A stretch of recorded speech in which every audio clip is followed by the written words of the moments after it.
안녕하세요. 10분 성경의 보통 목사입니다. 오늘은 출애굽기 19장부터 23장까지 한 장 묵상을 나누겠습니다. 혹시 성경을 아직 읽지 않으셨다면 성경을 먼저 읽고 오세요. 출애굽기 19장부터 23장까지는 크게 두 부분으로 나눌 수 있습니다.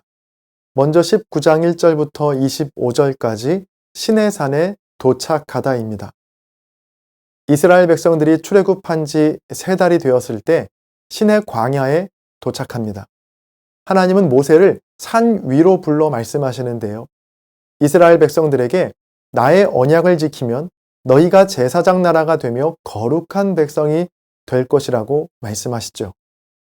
산에서 내려온 모세는 하나님의 말씀을 이스라엘 백성들에게 그대로 전합니다. 백성은 하나님과의 언약을 지키겠다라고 응답했고 모세가 이런 백성들의 응답을 하나님께 아릅니다. 그러자 하나님은 모세에게 내가 산 위에 빽빽한 구름 가운데 임할 것인데 절대로 백성들에게 산 위로 올라와서는 안 된다라고 경고하십니다. 하나님께서 약속하신 날이 되었고 모세는 하나님의 부르심을 받아 시내산 꼭대기로 올라갑니다. 다음으로 20장 1절부터 23장 33절까지 시내산에서 계명을 주시다입니다. 하나님은 시내산 위에서 모세에게 계명을 주시는데요. 먼저 20장 1절부터 17절까지 10계명을 주시죠. 그리고 20장 22절부터 26절까지는 제사에 대한 계명을, 21장 1절부터 11절까지는 종에 관한 법을 알려주십니다. 21장 12절부터 17절까지는 사형에 관한 법을, 21장 18절부터 36절까지는 피해 보상에 관한 법을, 22장 1절부터 15절까지는 재산에 관한 법을, 22장 6절부터 31절까지는 도덕과 종교에 관한 법을 알려주시죠. 그리고 23장 1절부터 9절까지 정의에 관한 법을, 23장 10절부터 13절까지 안식년과 안식일에 관한 법을, 23장 14절부터 19절까지 3가지 절기, 무교절과 맥추절, 수장절에 관한 법을 말씀하십니다. 하나님은 이 모든 규례를 알려주신 후에 하나님께서 약속하신 땅에 가게 되면 오직 여호와만 섬길 것을 당부하시는 것으로 출애굽기 23장의 말씀은 끝이 납니다. 오늘 본문의 배경은 시내산입니다.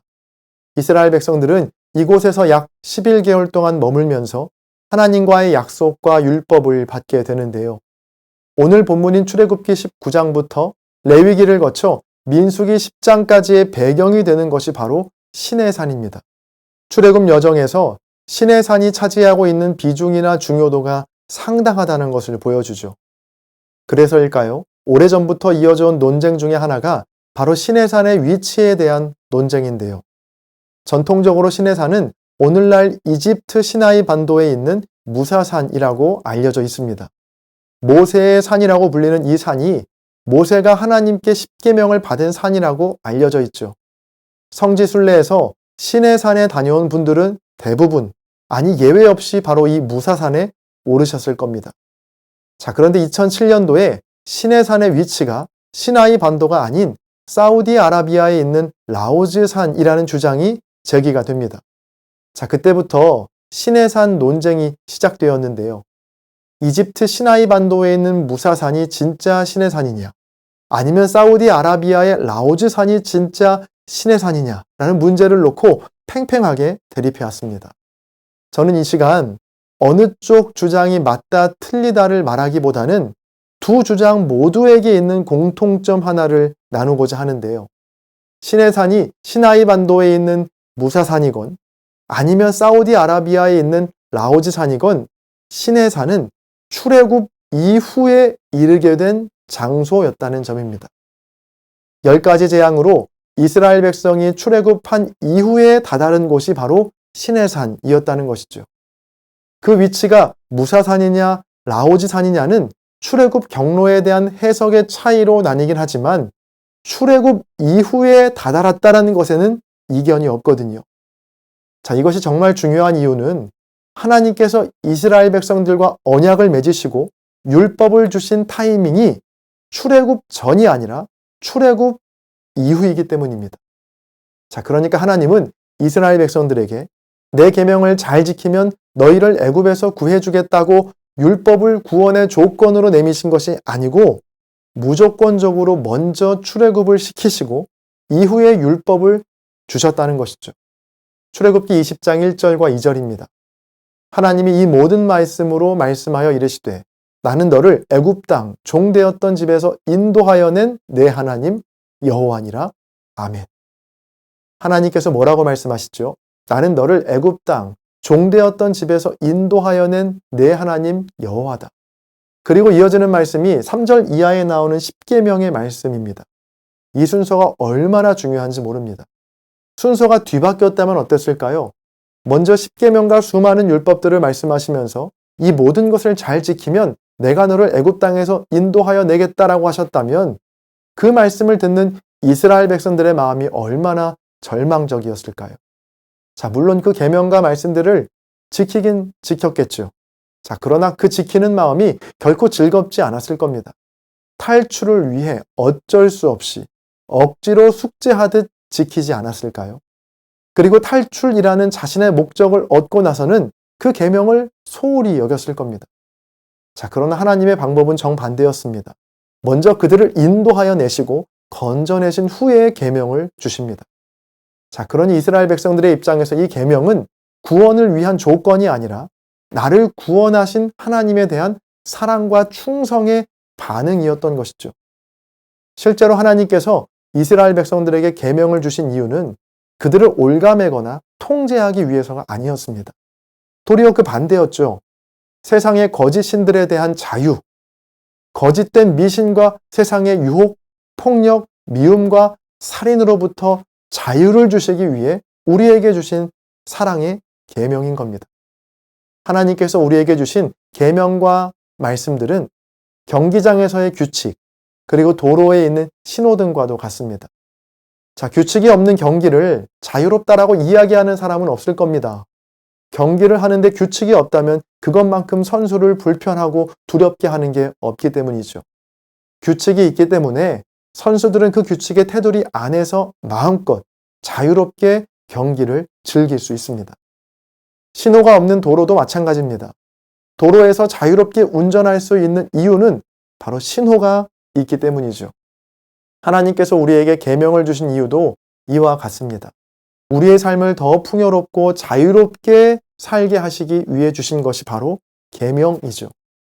때론 그 계명을 지키는 것이 조금 불편하고 답답하게 느껴질 때가 있지만, 자, 그러나 실은 그 계명이 우리를 지켜주고 있다는 것을 깨달아야 합니다. 여러분, 이스라엘 백성들은 출애굽 이후에 시내산을 만나게 되었고 그곳에서 계명을 받게 됩니다.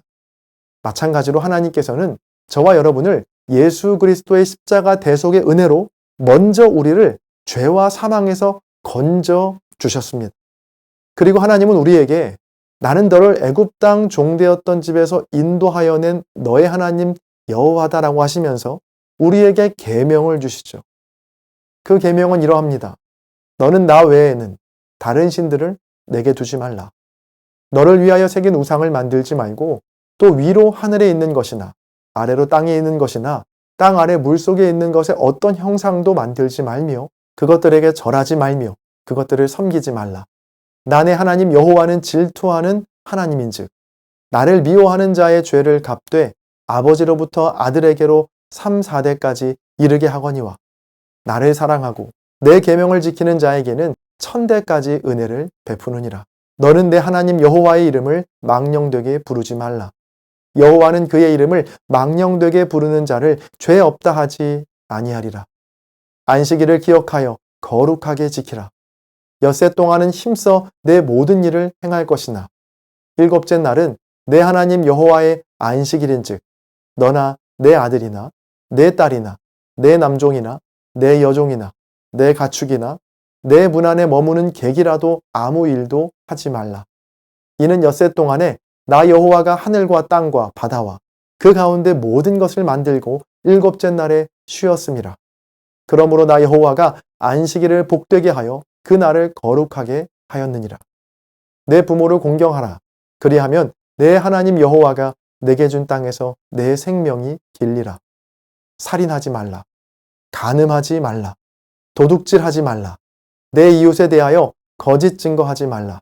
내 이웃의 집을 탐내지 말라. 내 이웃의 아내나 그의 남종이나 그의 여종이나 그의 소나 그의 나귀나 물은 내 이웃의 소유를 탐내지 말라. 아멘. 자, 이제 선택은 우리의 몫입니다. 이스라엘을 애굽 땅에서 인도하여 내신 하나님, 우리를 사망 가운데서 건져내신 하나님께서 제시하신 이 계명, 이 계명을 지키며 더욱 풍성하고 자유로운 삶을 살 것인가? 아니면 계명을 거부하며 죄악과 사망 가운데 종노릇하며 살 것인가? 저와 여러분 모두는 하나님을 사랑하고 계명을 지킴으로 천대까지 베푸시는 하나님의 은혜를 누리시는 주님의 자녀들이 다 되시기를 주의 이름으로 간절히 축원합니다. 지금은 댓글 작성 시간입니다. 오늘의 영상을 통해 아니면 여러분 각자의 묵상에서 발견한 은혜와 도전들을 댓글에 남겨주세요. 댓글을 적기가 부담스러우신 분들은 좋아요로 한장 묵상에 동참해 주세요. 또 공유와 책 구매를 통해 한장 묵상을 홍보해 주세요. 여러분의 나눔이 누군가에게는 큰 위로와 도전이 될 수 있습니다. 찬양 들으시면서 댓글 남겨주시고요. 저는 다음 영상에서 뵙겠습니다. 감사합니다.